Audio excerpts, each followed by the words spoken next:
I know what you're thinking. I'm a day late and $1 short. Well, I thought that too, until I realized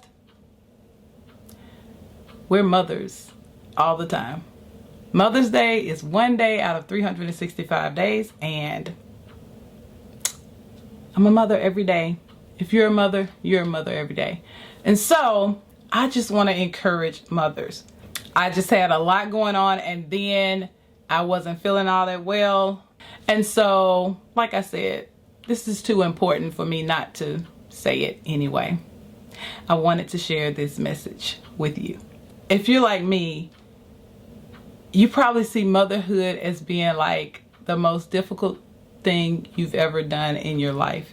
You know, you have to be a mother 100% of the time. And it's one of those things that can be exhausting, exciting, and rewarding all at the same time. And again, if you're anything like me, you probably had this ideal in your mind about what kind of mother you were going to be, and you've never measured up to that. That's my story, okay? So I'm just being honest. I do my best, but I never have measured up to what I saw myself as being a good mother. I have never lived up to the ideal mother that I would want to be. It's like one of those things where it's so much to do and not enough time to do it in, and the things that you would want to do just don't measure up to what you actually do. It's always more to do than there is time to do it. So I'm hoping I can encourage you today, because I'm going to share with you my 3 perspectives that I come from when it comes to motherhood. So I just shared with you how I feel like I've fallen short, never have hit that target, right?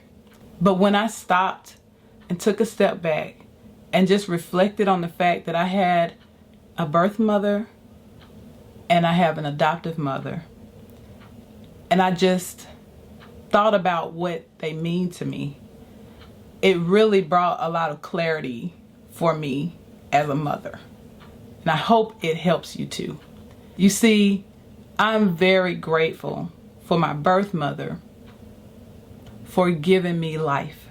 Unfortunately, she died of leukemia at the age of 34 when I was only 18 months old. And also, unfortunately, I can't remember her.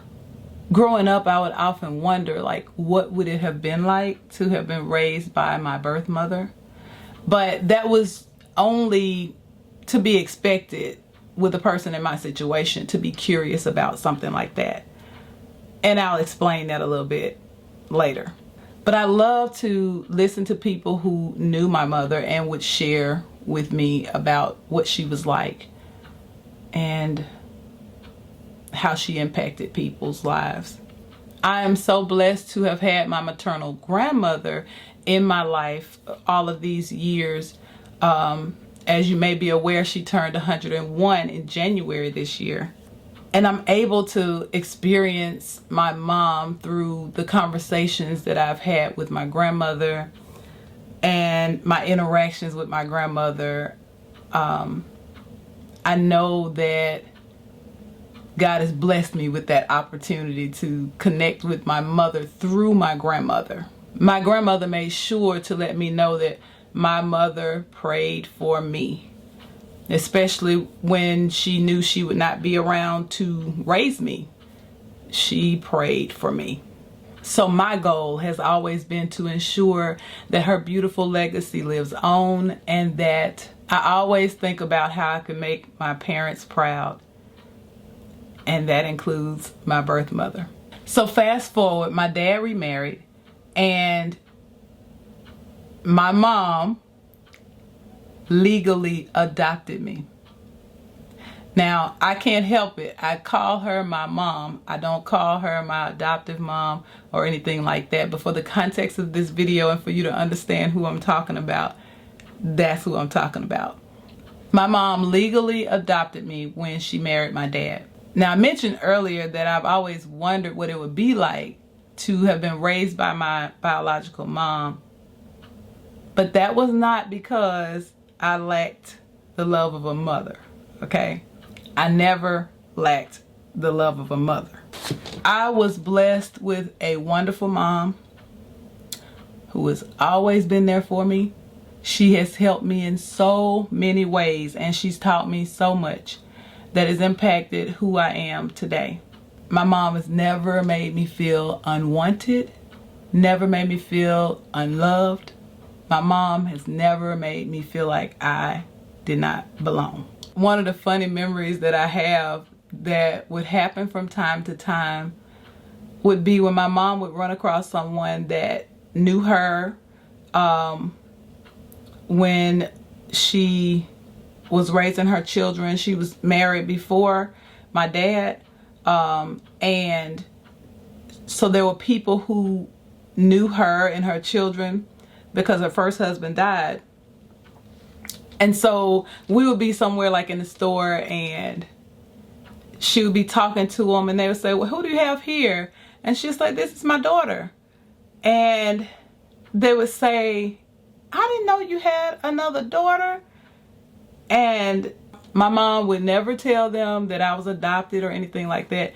She would just say, yeah, I sure do. And then, this has happened more than once, the person would say, and she looks just like you. And I would think to myself, huh? Because I knew my situation. My mom knew my situation, and I knew I didn't look just like her, but my mom just played along with it, and she would say, well, thank you.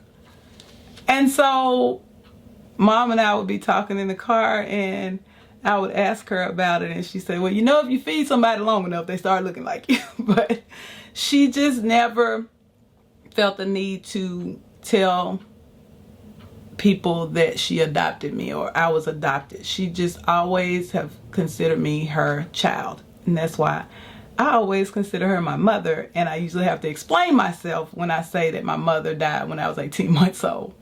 So not to confuse anybody, but that's the story. But I just want to say I appreciate my mother even more today, because I realized she did not have to adopt me. And I really believe in my heart of hearts that she is actually an answer to my birth mother's prayers. I know she is. My dad died in 2019, and I'm just blessed to still have my mom in my life. I was thinking about the story of Moses when his mom had to put him in a basket and send him down the river to protect him from being killed. And just thinking about, as a mother, how difficult that was for her. She had to leave him, push him out in that river, and just ask God to take care of him. And it was out of her control. And I was just thinking about, that's exactly what my mother had to face. She had to see that she was not going to be here to raise me, and she had to pray over me to God for him to protect me when she was no longer going to be here. I couldn't even imagine. I could not even imagine. And because of my story, my history, and knowing about my mom, I actually follow some of the YouTubers who are sharing their cancer journey. And because it really helps me to connect with how my mom probably had to deal with her situation. And so, you know, it allows me to pray for them and encourage them and things like that. But it's because it's near and dear to my heart what they are going through. But when I think about what these two ladies mean to me, y'all, it gives me a different perspective on motherhood. It makes sense that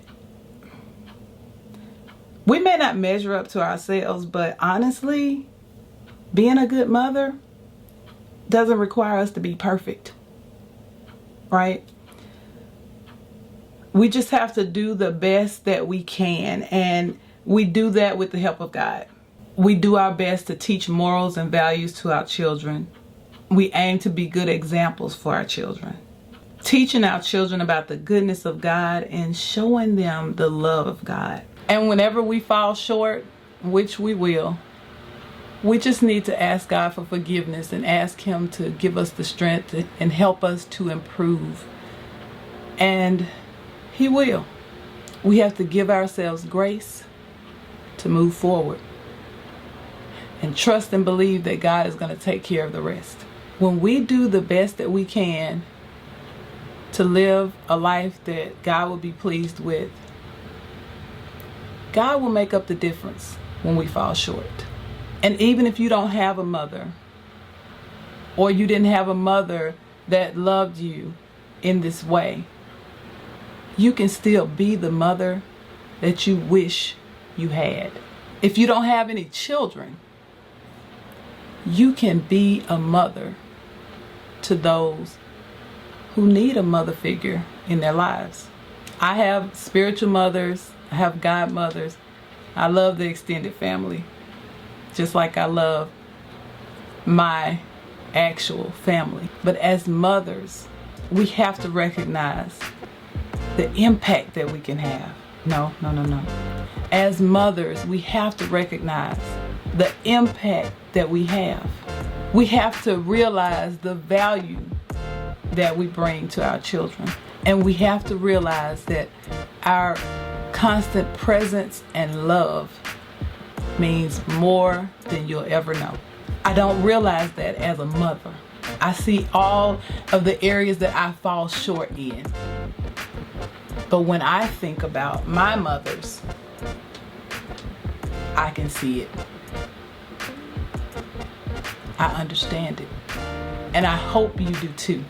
You see, to be a great mother, you don't have to have a PhD. You don't have to have a great education. You don't have to be rich. You don't even have to necessarily birth the child in the world. Your children appreciate you and love you deeply because of your prayers and your love, that you're always there for them. Proverbs 31 verse 28a says, her children will rise up and call her blessed. We have to remember that the devil is a liar. And it's only him that's trying to highlight all of the things that we're not as mothers and what we aspire to be as wives and mothers. I choose to believe what God's word has said. And I choose to believe what I know about my mothers. And trust and have faith that I will measure up as well. So I hope you're encouraged today. And if you are, please leave a comment below and share this video with someone else who might appreciate it. And I'll see you next time.